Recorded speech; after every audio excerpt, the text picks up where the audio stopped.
Picture this. The world has been bleached white, not by peace, but by the fury of an endless blizzard. The wind is a physical thing, a predator that tears at the thin wool of your coat and searches for the bare skin of your children. You are Eleanor, a widow with no destination, only a direction, away. Away from the ghost of a husband you barely knew and the crushing weight of the debts he left behind like a shroud. Beside you, 10-year-old Samuel tries to be a man. His small shoulders squared against a gale that could topple an ox. Clinging to your skirt is 7-year-old Clara, her face a pale, silent question. And swaddled against your chest, beneath the layers of your clothing, is the faint, fluttering warmth of baby Thomas. The last of the bread is gone. The last of your hope is a dying ember, about to be extinguished by the snow. What do? Do you lie down and let the white peace take you? Or do you take one more step into the screaming void? For them. This was the precipice where Silas found her. He was a man carved from the mountain itself, moving through the storm not with ease, but with a grim, unyielding purpose. His face was a roadmap of a hard life, dominated by a stark, white scar that ran from the corner of his left eye down to his jaw, a permanent slash in his otherwise stoic expression. He was checking his trap lines, a ritual as old as the pines around him, when he saw them, a smudge of darkness against the blinding white, a desperate huddle that his mind first registered as a wounded deer. Then he saw the small shapes, the human forms, and something ancient and protective inside him. A thing he thought long dead, stirred. He approached not with words, but with a presence that was as solid and uncompromising as the granite peaks above. Eleanor looked up, her eyes wide with a fear so profound it had burned past screaming into a hollow, silent resignation. She saw the scar, the formidable size of him, the rifle held loosely in one gloved hand, and she pulled her children closer, a final, futile gesture of a mother shielding her young. He didn't speak. He simply knelt, his gaze sweeping over the 3 children, noting the blue tinge on their lips, the vacant look in the little girl's eyes. His gaze met Eleanor's, and for a heartbeat, 2 worlds of silent suffering collided. Hers was a maelstrom of immediate desperation. His was a cold, settled ocean of old grief. He gestured with his head back the way he came. It wasn't a question or a request. It was a command born of a stark, brutal necessity. To refuse was to die. With the last of her strength, Eleanor gathered her children and followed the silent giant into the teeth of the storm. Her only guide his broad back, a dark shield against the world's howling rage. The cabin, when they reached it, was less a home and more a fortress against the wilderness. It was small, built of thick, dark logs, with a low roof heavy with snow. A thin curl of smoke rose from a stone chimney, a fragile banner of life in a dead landscape. Inside, the air was warm and smelled of pine smoke and curing leather. A fire crackled in a large stone hearth, the only source of light. The space was Spartan, impeccably clean, and intensely masculine. Pelts were stacked neatly in one corner, tools hung from wooden pegs, and a single cot stood against the far wall. There was no sign that a woman or a child had ever set foot in this place.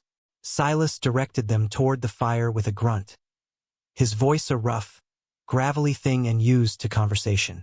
Sit, he ladled broth from a pot hanging over the flames into 3 small wooden bowls, his movements economical and precise. He handed one to Samuel, another to Clara, and then looked at Eleanor, his eyes lingering for a moment on the bundle she held against her chest. She unwrapped the baby, whose faint cry was a sound of renewed life in the sudden warmth.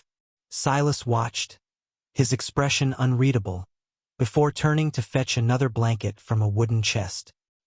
He laid it wordlessly on the floorboards near the fire, a silent offering of a bed for the night.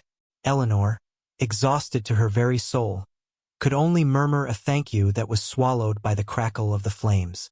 That night, she and her children slept huddled together on the floor of a stranger's cabin, wrapped in the scent of pine and the bewildering safety of a man who had saved them without ever speaking his name.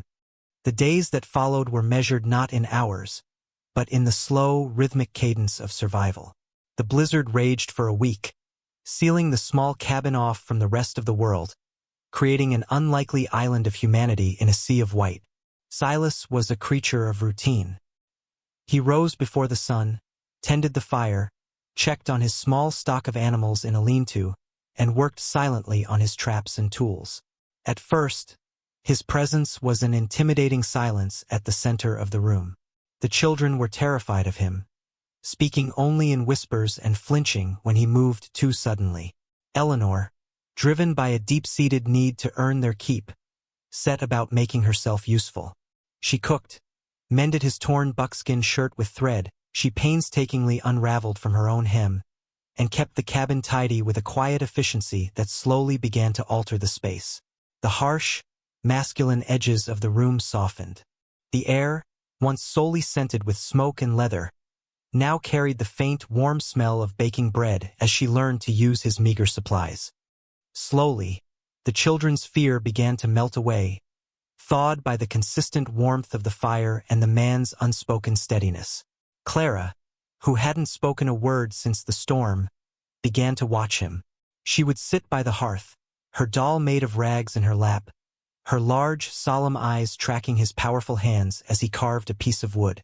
One afternoon, he finished his work, a small, intricately detailed wooden bird. He held it for a moment, his thumb rubbing over the smooth grain, his face a mask of old sorrow. Then, without a word, he walked over and placed it in Clara's small hand. Her fingers closed around it, and she looked up at him, a tiny, hesitant smile gracing her lips for the first time. It was a fissure in the ice, a small sign of a coming spring.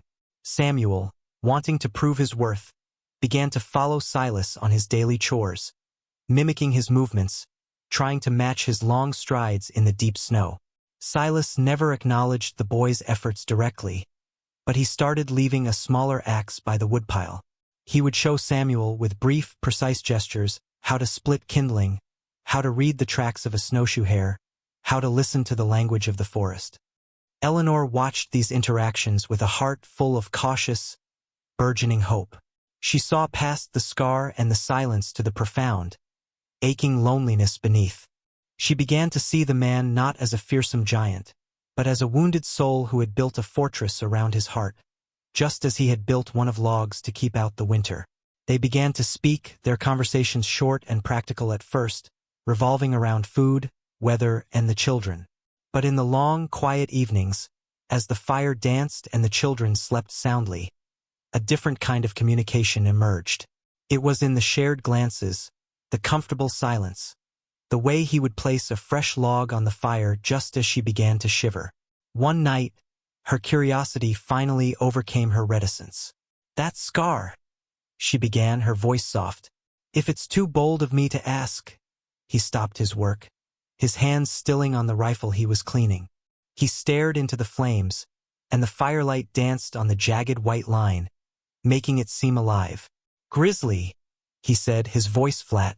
It was a lie, and she knew it. The cut was too clean, too straight. It was made by a blade, by a man. But she also understood that the truth was a bear he was not yet ready to face. "You're good with the children," she said instead, changing the subject. A flicker of something, pain, regret, a deep and terrible loss, crossed his features before the stoic mask settled back into place.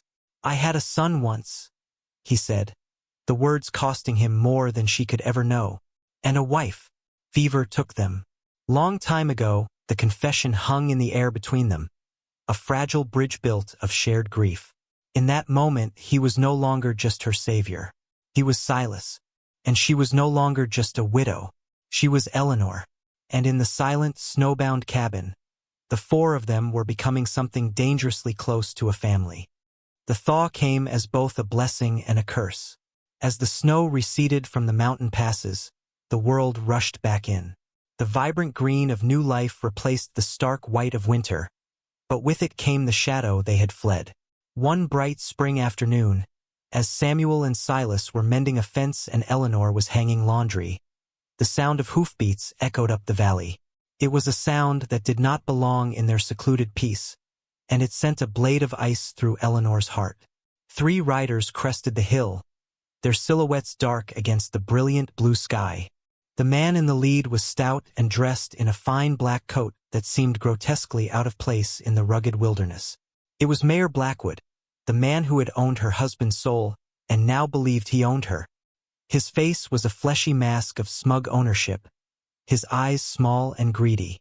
He held up a piece of paper, a wicked smile playing on his lips. "Eleanor, my dear," he boomed, his voice dripping with false pleasantry. "The search is over. Your period of mourning is done.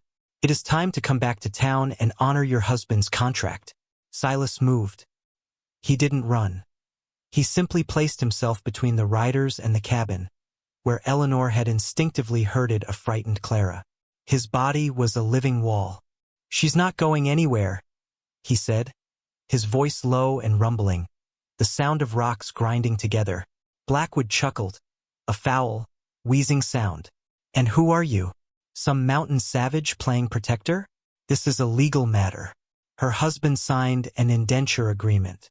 His debt is now hers. She and her children will work it off in my service. It's all here, signed and sealed." He waved the paper like a flag of conquest. Eleanor's face was ashen. The paper was a death sentence, a condemnation to a life of servitude under a cruel, lecherous man. "He has the law on his side, Silas," she whispered, her voice trembling. "There's nothing you can do." Silas did not look at her. His eyes, cold and hard as flint, were locked on Blackwood. He had spent years running from the violence of the world of men, the world that had given him his scar and taken his family. He had sought peace in solitude, but the world had followed him here. He looked at Blackwood, a man who saw human beings as property, and he saw the face of the same evil that had destroyed his past. Then he glanced back at the cabin, at the children peering from the doorway, at the woman whose quiet strength had rebuilt a home inside his heart. He had a choice: retreat back into his fortress of solitude, or stand and fight for the light that had returned to his life.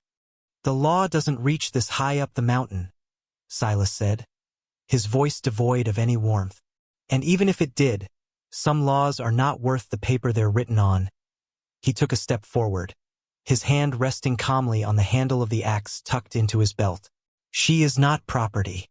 These children are not tools for your greed." Blackwood's sneer tightened.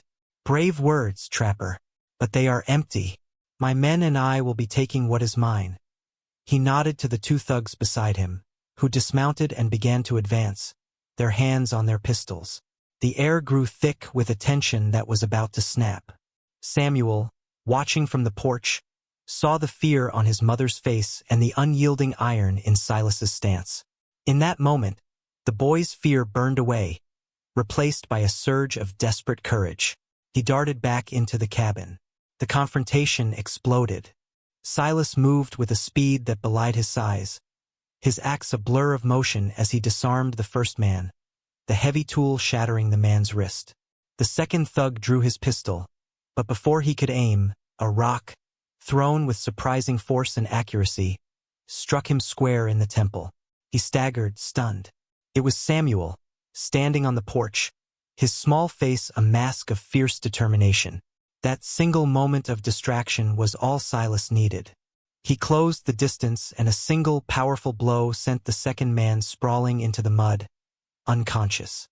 Blackwood, his face purple with rage and disbelief, fumbled for his own ornate pistol. "You'll hang for this, savage," he shrieked. But as he aimed the weapon, he looked into Silas's eyes. He saw no fear, no hesitation. He saw a man who had already lost everything once and would burn the world to the ground before he let it happen again. He saw the cold, final certainty of death. Before Blackwood could pull the trigger, Silas spoke, his voice a final judgment. "They are not her children," he said, his gaze unwavering. "They are my children. This is my wife. And this is my home. Get off my land." The words, spoken with the force of an oath, stunned Blackwood into silence. The claim was so absolute, so primal, that the legal document in his hand seemed to wither into meaningless ink. He saw Eleanor step up to stand beside Silas, her hand resting on his arm. He saw the boy on the porch, a small soldier defending his family. He was defeated, not by violence, but by a truth more powerful than any law he could twist. With a snarl of impotent fury, Blackwood holstered his weapon, gathered his groaning men, and rode away, swallowed by the wilderness that had just rejected him so completely. In the sudden, ringing silence, Eleanor turned to Silas, her eyes shining with tears. He looked down at her, then at the children who were now running to his side, their fear replaced by awe. He looked at his hands, expecting to see the phantom blood of his past, but instead, he felt the small, trusting grip of Clara's fingers closing around his own. He had called her his wife. He had called them his children. And in the crucible of that moment, the words had forged themselves into truth. A home isn't built from logs and stone, but from the choice to stand, to protect, to love. That evening, as the sun set, painting the sky in hues of orange and purple, they sat together on the porch, no longer a collection of strangers brought together by a storm, but a family forged in the fire of adversity. Silas, the lonely trapper, looked at the woman beside him and the three Bairns who had stormed the fortress of his heart, and he knew, with a certainty that settled deep in his soul, that he was finally, truly home. What is it that truly binds us to one another? Is it the blood we share, or the battles we are willing to fight? How many times in our own lives do we have the chance to become a sanctuary for someone lost in a storm?